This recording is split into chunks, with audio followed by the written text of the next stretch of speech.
آم کی تاثیر سے مل جائے گا عشق رسول، دیکھ لو رکھ کر کسی بچے کا نام محمد رضا، فخر ملت لائے کے سر ہے تیرا محمد رضا۔ معزز سامعین اکرام، اللہ تبارک و تعالیٰ قرآن مقدس میں ارشاد فرماتا ہے کہ ذالک الکتاب لا ریب فیہ، کہ بے شک یہ وہ کتاب ہے، یعنی کہ قرآن مقدس وہ کتاب ہے جس میں شک اور شبہ کی کوئی گنجائش ہی نہیں ہے۔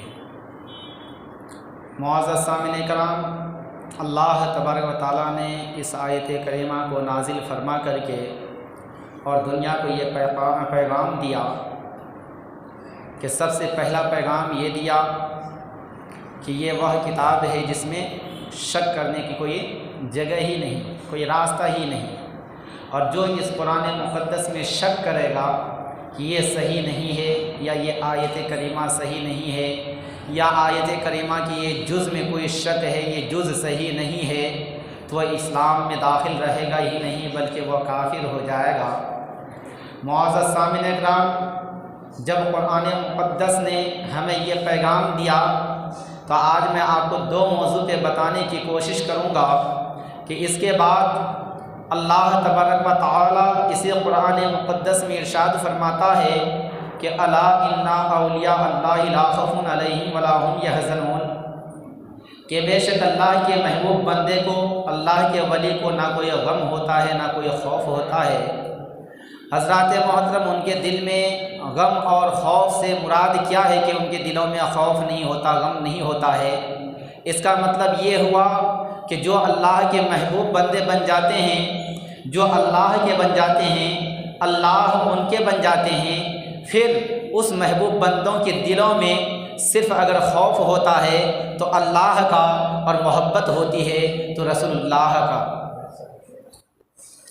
حضرات محترم، جب یہ بات ہمارے سامنے میں آئی تو اللہ تبارک و تعالیٰ کی یہ محبوب بندے بنتے کیسے ہیں؟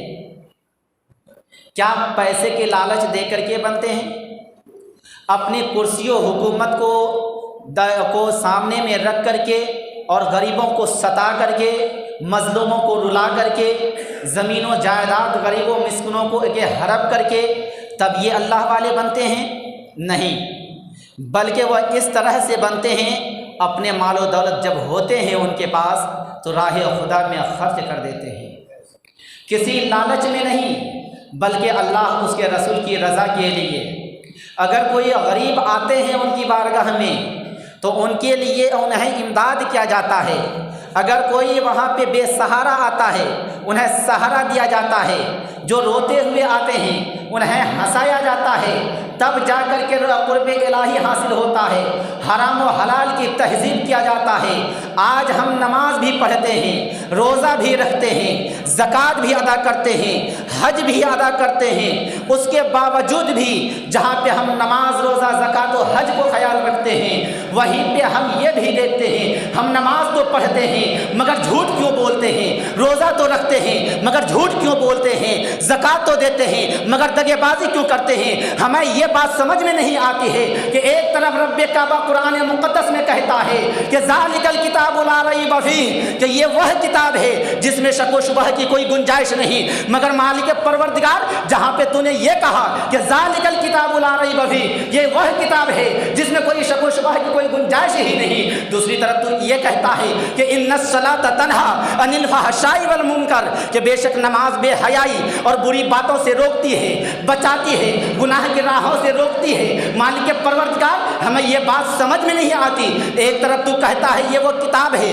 جو بے حیائی سے بچاتی ہے، یہ وہ کتاب ہے جو جس میں کوئی شک و شبہ کی گنجائش نہیں، اسی کتاب کے اندر یہ بھی آیت کریمہ ہے کہ ان الصلاۃ تنہی عن الفحشاء والمنکر، मौलाए कायनात तू तो ये फरमा रहा है कि जो नमाजी होगा वो झूठा नहीं होगा, जो नमाजी होगा वो गद्दार नहीं होगा, जो नमाजी होगा वो दगेबाज नहीं होगा, जो नमाजी होगा वो बेईमान नहीं होगा, वो जो नमाजी होगा वो किसी की ज़मीन व जायदाद को हड़पने वाला ना होगा। मगर मौला ये बात तो समझ में ही नहीं आई। हम नमाज भी पढ़ते हैं, हम झूठ भी बोलते हैं, हम नमाज भी पढ़ते हैं, झूठ भी दगेबाजी भी करते हैं, हम नमाज भी पढ़ते हैं, चुगलखोरी भी करते हैं, हम नमाज भी पढ़ते हैं, गद्दारी भी करते हैं, हम नमाज भी पढ़ते हैं, दूसरों के ज़मीन व जायदाद को हड़पते भी हैं। मगर वहाँ पे जब ये बात मैंने रब्बे काबा की बारगाह मुक़द्दसा में अर्ज़िया किया तो रब्बे काबा की बारगाह मुक़द्दसा ये फैसला आता है, ये पैगाम आता है, आरिफ रज़ा ये नमाज पढ़ने के लिए आता ही कब है? अगर ये नमाजी होता तो मेरी ज़ात व जलाल की कसम है कि ये झूठा नहीं होता। अगर ये नमाजी होता तो ये गद्दारी नहीं करता, अगर ये नमाजी होता ये धोखेबाज नहीं होता, अगर ये नमाजी होता ये चुगलखोर नहीं होता, अगर ये नमाजी होता तो जानी नहीं होता, ये अगर नमाजी होता तो शराबी नहीं होता, ये नमाजी होता तो बेईमान नहीं होता। मैंने कहा मालिक परवरदिगार ये तो पाँचों वक्त की नमाज पढ़ने के लिए मस्जिद में आते हैं, मस्जिद में ना भी आ पाएँ तो जहाँ वक्त मिलता है वहाँ पढ़ लेता है। तो वहाँ पे रब्बे काबा इरशाद फरमाता है कि ए आरिफ रज़ा ये तो मेरी बारगाह में मेरा नाम लेकर के ये दुनिया को धोखा दे रहा है। मगर ए आरिफ रज़ा याद रख लेना कि जो ये गुमान करता है कि मैं रब्बे काबा को धोखा देता हूँ या रब्बे काबा के बंदों को धोखा देता हूँ, ये उनकी गलत फहमियाँ हैं, बल्कि वो खुद अपने आप को धोखा दे रहा है। मैंने तो सिर्फ उनको अपनी बारगाह में बुला करके सिर्फ मुझे ये देखना है कि वाकई में वो मुझसे मोहब्बत करता है या नहीं। मुझे तो ये देखना है कि सिर्फ मेरी रज़ा के लिए नमाज पढ़ता है, मेरे महबूब की रज़ा के लिए नमाज पढ़ता है या दुनिया को दिखाने के लिए नमाज पढ़ता है। मैंने रब्बे काबा की बारगाह में आरिज़ा किया कि मौला अगर यह कौम मुस्लिम तेरी इबादत ना करता, मौला अगर ये कौम अगर तेरी रज़ा के लिए मस्जिद में नहीं आता तो घंटों घंटा कैसे बैठ जाता। रब्बे काबा इरशाद फरमाता है आरिफ रज़ा अगर वाकई में ये मेरी रज़ा के लिए मस्जिद में आता, मेरी रज़ा के लिए सजदा करता, मेरी रज़ा के लिए रोज़ा रखता, मेरी रज़ा के लिए ज़कात अता करता, मेरी रज़ा के लिए सदक़ा व फित्र अता करता, मेरी रज़ा के लिए जहाँ पे भी कौम मुस्लिम को ज़रूरत पड़ती वहाँ खर्च करता, रज़ा इलाही रज़ा मुस्तफ़ा के लिए अगर करता तो उनके दिल में मेरा खौफ होता, उनके दिल में मेरा खौफ होता, उन्हें कब्र का खौफ होता, उनके दिलों में हश्र का खौफ होता, उनके दिलों में मैदान महशर का खौफ होता, उनके दिलों में जन्नत और जहन्नम का खौफ होता। जब उनके दिलों में वो अंधेरी कोठरी का खौफ होता, जब उनके दिलों में अल्लाह उसके रसूल का नाराज़ होने का खौफ होता तो ए आरिफ रज़ा वो कभी झूठ नहीं बोलता, वो कभी दगेबाजी नहीं करता। ए आरिफ रज़ा क्या तुझे ये पता नहीं है कि आरिफ रज़ा क्या तुझे ये पता नहीं है कि जब के शैतान जन्नती था, इब्लिस जन्नत में था, मगर वो जहन्नम में बना कैसे, जहन्नम में गया कैसे? क्या उसने कोई जिना किया था, उसने कोई हरामकारी किया था, उसने कोई फहशबाजी किया था? मैंने कहा मौला नहीं ऐसा तो कुछ नहीं है। तो वहाँ पे रब्बे काबा इरशाद फरमाता है फिर उसने गुस्ताखी क्या की थी? तो हज़रात मोहतरम रब्बे काबा इरशाद फरमाता है कि ए आरिफ रज़ा सुन ले और कान खोल करके सुन ले, कौम मुस्लिम को ये पैगाम दे दे कि उस टाइम में इब्लीस के पास में इबादत भी थी और इबादत के साथ में सजदे इतने थे कि उससे ज़्यादा सजदा दुनिया के अंदर किसी के पास ना था। यानी कि अगर शैतान लईन जिसका नाम पहले इज़ाजिल था, अगर उसके सजदे को पूरे रोहे ज़मीन पर बिछा दिया जाए तो एक राय के दाने के बराबर भी रोहे ज़मीन में कहीं जगह खाली ना रहेगी जहाँ पे शैतान इब्लीस का सजदा ना हुआ हो। मगर वहाँ पे इसका मामला क्या था? ये जन्नती था, जहन्नम में चला गया, जन्नत में रहता था, जहन्नमी हो गया, जहन्नम में रह रहा है। इसकी वजह यह है कि रब्बे काबा की बारगाह में जिना करना बहुत बड़ा जुर्म है, गुनाह कबीरा है। झूठ बोलना, सूद लेना, दगेबाजी करना, ये सब गुनाह कबीरा है। मगर इससे भी गुनाह आला गुनाह और जहन्नम में ले जाने वाला गुनाह वो है जिसके दिल में तकब्बुर आ जाए माल का, जिसके दिल में घमंड आ जाए दौलत और शोहरत का, जिनके दिल में घमंड आ जाए अपनी सीरत और सूरत के, वो रब्बे काबा की बारगाह में नाकाबिल कबूल है। अगर शिर्क के बाद कोई आला से आला अगर कोई गुनाह है तो वह है घमंड। वह घमंड जब कोई बाइक वाले होते हैं तो बाइक वाले मोटरसाइकिल वालों को देख करके कतराने लगते हैं कि मैं तो बाइक वाले हूँ, ये साइकिल वालों की औकात क्या है। जब कोई फोर व्हीलर वाले होते हैं तो वह अपने आप को घमंड में आ जाते हैं, कहते हैं बाइक वालों की औकात क्या है। अगर कोई करोड़पति हैं तो वह लाखपति को देखना गवारा नहीं करते, जो लाखपति हैं वह गरीब मिस्किन यतीमों को नहीं देखना चाहते हैं। हजरात मोहतरम ये कुछ नहीं है, एक आपके पास माल का घमंड है, दौलत का घमंड है। रब्बे काबा ये मालो दौलत को ऐसा मालो दौलत के घमंड में आने वालों को ऐसा रुस्वा कर देगा, ऐसा जलीलो खार कर देगा कि ना वो दुनिया का रहेगा ना वो आखिरत का रहेगा। दुनिया में भी उसे रुस्वा किया जाएगा और आखिरत में भी रुस्वा किया जाएगा। हजरात मोहतरम आपको ये मालूम होना चाहिए कि ये आला हज़रत का महीना चल रहा है। 23, 24 और 25 सफ़रुल मुज़फ़्फ़र को उर्स आला हज़रत मनाया जाता है। 102 साल से मनाया जा रहा था और इस साल भी इंशाअल्लाह ताला मनाया जाएगा। मगर हजरात मोहतरम क्या आला हज़रत की शान आपने नहीं सुनी? आला हज़रत के पैगाम को आपने नहीं सुना? आला हज़रत की तारीख़ को आपने नहीं सुनी कि जब जब जब जब वहाँ पे देखा गया कि दुनिया में सब लालची कुत्तों की तरह फिर रहे थे, लालची कुत्तों की तरह डगर नगर फिर रहे थे, उसी दरमियान में देखा कि बड़े बड़े शायर आते हैं और नवाबों की बारगाह में जा करके अच्छे शेर बोल करके और वहाँ के नवाबों की शान में उनके शान की तारीफ़ करके बड़े बड़े इनामात हासिल करते हैं। हजरात मोहतरम यही बात जब मसलक इमाम अहले सुन्नत आक़ाए नेमत क़ाते शिर्क व बिदअत व सुलह कुल्लियत व नजदियत आला हज़रत शाह इमाम अहमद रज़ा खान फाजिल बरेलवी अलैहि रहमतुल्लाह की बारगाह मुक़द्दसा में आकर के अर्ज़ करता है कि हुज़ूर आप तो दुनिया के बहुत बड़े शायर हैं, अगर आप नवाब की बारगाह में जा कर के अगर नवाब की शान में अगर कुछ अशआर कह दें तो आपकी आपकी ये गरीबी और गुर्बत ख़त्म हो जाएगी, आपके पास माल और दौलत बेहिसाब हो जाएंगे। उस वक्त आला हज़रत कहते हैं कि ऐ शख्स ये बात कहने वाला कि मैं किसी नवाब की तारीफ़ करूं, क्या ये नवाब तो है? क्या मेरे पैगम्बर आज़म अलैहिस्सलातु वस्सलाम से बड़ा नवाब है? ये तो दानी है। क्या मेरे पैगम्बर आज़म अलैहिस्सलातु वस्सलाम से बड़ा दानी है? ये तो लुटाने वाला है। मगर क्या पैगम्बर आज़म से बड़ा लुटाने वाला है? ये तो अपना गुलाम बना करके रखता है। मगर क्या हमारे आका अलैहिस्सलातु वस्सलाम की बारगाह में जो सच्चे गुलाम रहते थे क्या उनकी तरह ही इनके पास गुलाम रहा करता है? लिहाजा नहीं ऐसा नहीं हो सकता है। मैं तो नबी की नात पढ़ता हूँ, नबी की शान बयान करता हूँ, नबी का कलाम बयान करता हूँ, तो मैं नबी की ही शान बयान करूँगा। मुझे माल और दौलत की ज़रूरत नहीं, मुझे कुर्सी और हुकूमत की ज़रूरत नहीं, मुझे शोहरत की ज़रूरत नहीं। हजरात मोहतरम जब रब्बे काबा के ये महबूब बंदा इमाम अहमद रज़ा खान मुहद्दिस बरेलवी ने दुनिया की दौलतों को ठोकर मार दिया, दुनिया की शोहरतों को ठोकर मार दिया, दुनिया के इज्जत और आबरू को अपने कदमों के नीचे रख करके मसल दिया, तो रब्बे काबा ने इमाम अहमद रज़ा खान की वो शान दिया, वह पहचान दिया कि आज हिंदुस्तान पाकिस्तान अफगानिस्तान नहीं बल्कि पूरे आलम इस्लाम में इमाम अहमद रज़ा का नाम और डंका बजता है।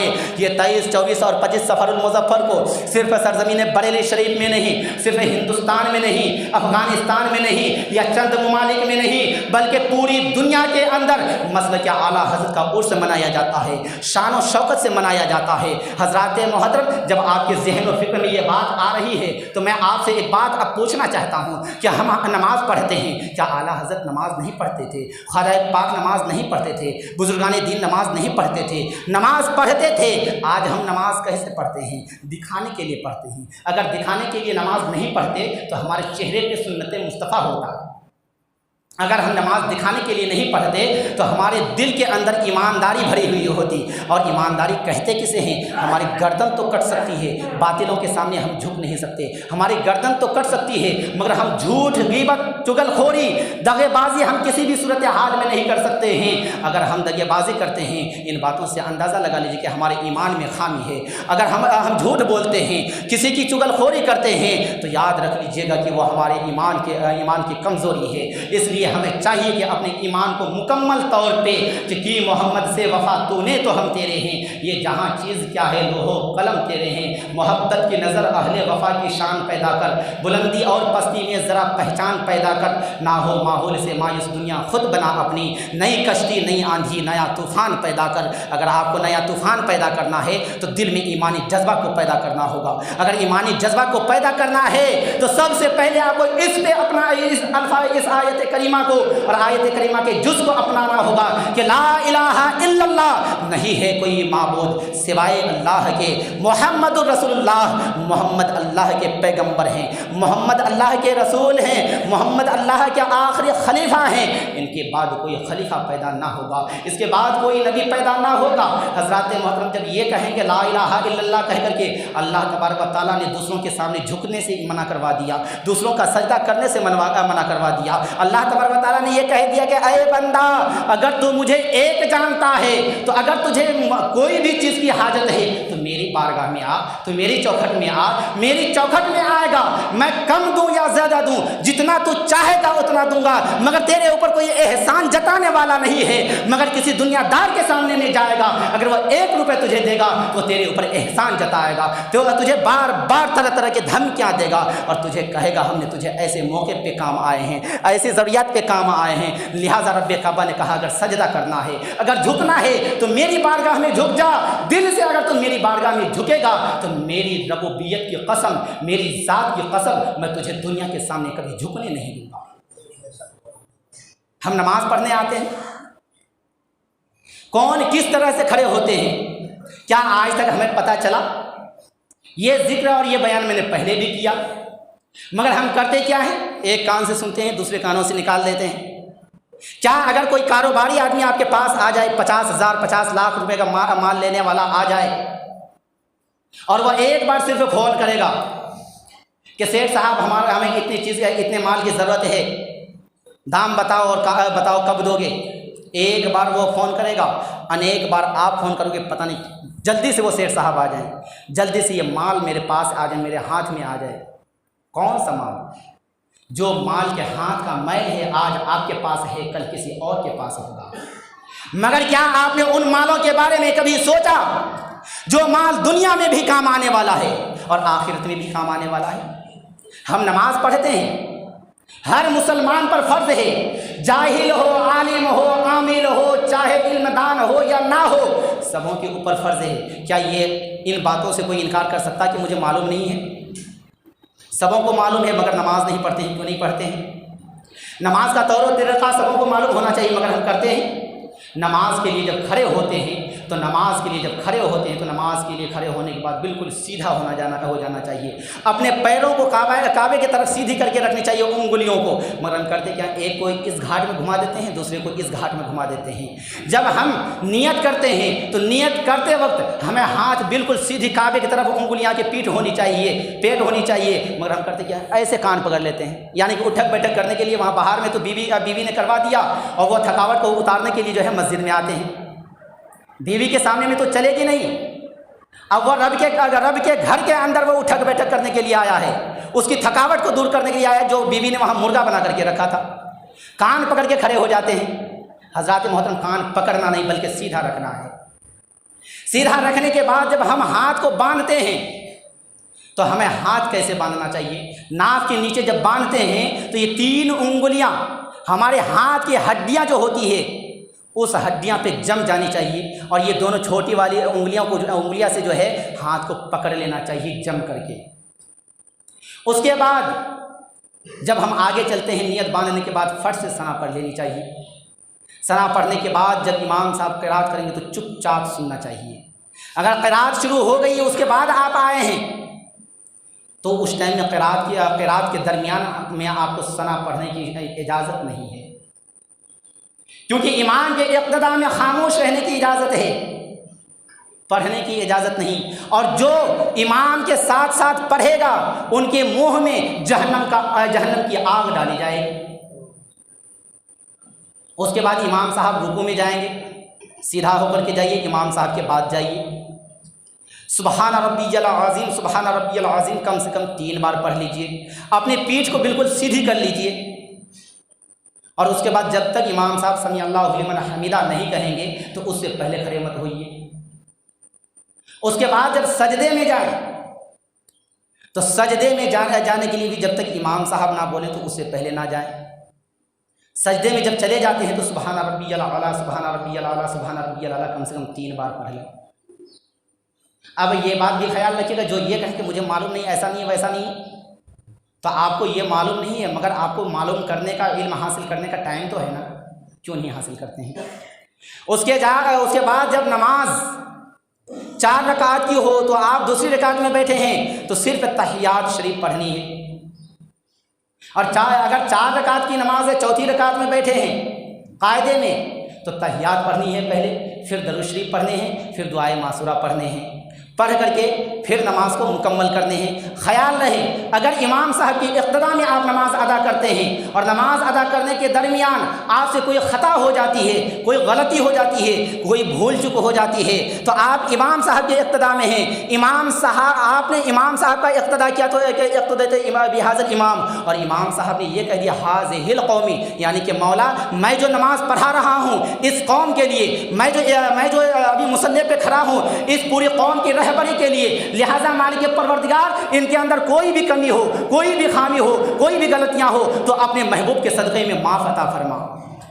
آپ کی خطا وہاں پہ معاف ہو جاتی ہے۔ لہٰذا اگر آپ امام صاحب کے اقتداء میں ہوتے ہیں، امام صاحب اگر سجدے سو کریں گے تو آپ ان کے ساتھ ہو سکتے ہیں، مگر اگر آپ امام صاحب سلام پھیر لیتے ہیں، اور بعض بچوں کو بھی ہم نے دیکھا ہے کہ وہ کیا کرتے ہیں، امام صاحب نے تو سلام پھیر دیا، ان کی بھی رکعتیں پوری ہو گئی ہے، تب وہ سجدہ سو کرتے ہیں۔ جب ان بچوں سے پوچھا جائے، ہم نے ان سے پوچھا تھا، ان سے پوچھا تھا، بھئی عالم دین کو آپ نے کس لیے رکھا ہے؟ علم سیکھنے کے لیے، اچھی باتیں معلومات کرنے کے لیے۔ کیا آپ نے کبھی بھی معلومات کرنے کی کوشش کی؟ نہیں کی۔ کیوں نہیں کیا آپ نے؟ اور جب آپ سے نماز کے بارے میں بتایا جائے، کہا جائے تو مانے تو تھا ہی تو نہیں،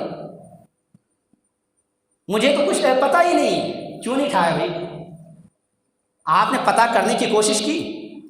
قبر کے اندر آپ کو جب پوچھا جائے گا من ربو کا، یہ تو کہیں کہ مجھے کچھ پتہ ہی نہیں ہے، وہاں فرشتے یہ نہیں پوچھیں گے تجھے کچھ پتہ ہے یا نہیں ہے، بلکہ سب سے پہلے جب من ربو کا کہا جائے گا تو وہیں سے آپ کے علم اور عمل اور اعمال کے بارے میں پتہ چل جائے گا کہ آپ نے دنیا میں کیا کر کے آیا ہے۔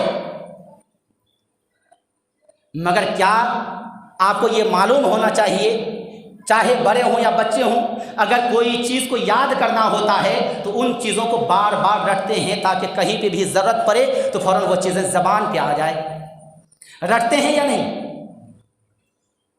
اسی طرح سے اگر ہم کلمہ شریف کو رٹ کر کے رہیں گے اپنی زبان پر تو دنیا میں جب رٹتے رہیں گے قبر کے اندر فٹافٹ جو ہے زبان پہ آئے گا، یا فرشتے کہیں گے من ربو کا، فوراً ہماری زبان میں بات آ جائے گی ربی اللہ، میرا رب ایک اللہ ہے۔ جب رب کعبہ کے فرشتے ہم سے پوچھیں گے ماں دینوں کا، تیرا دین کیا ہے، فٹ سے ہماری زبان پہ یہ آواز آ جائے گی دین اسلام، میرا دین اسلام ہے۔ یہ کب آئیں گے؟ جب ہماری زبانوں پہ جو ہے باتیں رٹی ہوئی ہوں گی۔ مگر یہ دو سوالات تو عام مسلمانوں کے لیے بالکل آسان ہیں، مگر جب تیسرا سوال ہوتا ہے تو مسلمانوں کے لیے نہیں بلکہ مومنوں کے لیے، جن کا دل میں ایمان مکمل رہا ہے، ما کنت تقول فی ھذہ الرجل، کہ بتا اس ذات مصطفیٰ کے بارے میں تو دنیا میں کیا کہتا تھا۔ یہ نہیں پوچھا جائے گا یہاں کیا کہتا ہے۔ سامنے میں پردھان منتری کو کہتے ہیں کہ ہاں یہ ہمارے ملک کے پردھان منتری ہیں، اور پیٹھ پیچھے کتنی برائیاں کرتے ہیں اس کی کوئی انتہا نہیں ہے۔ اپنے باپ کو بھی کہتے ہیں میرے باپ بہت اچھے ہیں، کیونکہ انہیں معلوم ہے کہ اگر ہم باپ کی ابھی بغاوت کریں گے، برائی کریں گے، ان کے جتنے بھی مال ہیں، جتنی بھی دولت ہیں، جتنے بھی سب کچھ خزانے ہیں، یہ سب کہیں دوسرے بیٹا کو نہ دے دیں۔ اس وجہ سے باپ کی تعریف مجبوری میں کرنا پڑتا ہے۔ مگر حضرات محترم وہاں کوئی مجبوری نہیں دیکھی جائے گی آپ کی، وہاں پہ یہ پوچھا جائے گا کہ اس ذات مصطفیٰ کے بارے میں تو کیا کہتا تھا۔ اگر آپ دنیا میں ہمیشہ یا نبی اللہ، یا رسول اللہ، یا حبیب اللہ کہتے رہیں گے، وہاں پہ بھی آپ کہیں گے کہ اے فرشتوں ہم سے کیا پوچھتا ہے، یہ تو ہمارے آقا ہیں، دونوں جہاں کے مالک و مختار ہیں، جناب محمد رسول اللہ ہیں، یعنی کہ ہم ان کی امت ہیں۔ حضرات محترم، لہٰذا میں آپ سے گزارش کرتا ہوں، التجا کرتا ہوں इल्तिमास करता हूँ, मुअद्दबना अपील करता हूँ कि अपने गुनाहों से बाज आ जाइए, गुनाहों से तौबा कर लीजिए। क्यों कि अगर आज हम गुनाहों से तौबा नहीं करेंगे तो हमारे ऊपर कितने मसाइब आ रहे हैं वो हम देख ही रहे हैं। और नमाज के अगर पाबंद नहीं होते हैं, सिद्क़ दिल से रज़ाए इलाही रज़ाए मुस्तफ़ा के लिए अगर आप किसी के दामन में अगर कीचड़ के बूंद देखना चाहते हैं तो उनके दामन के बूंद को देखने से पहले, उनके दामन में कांटे देखने से पहले आप ये देखिए कि हमारे दामन में कितने कांटे जो है चुभे हुए हैं।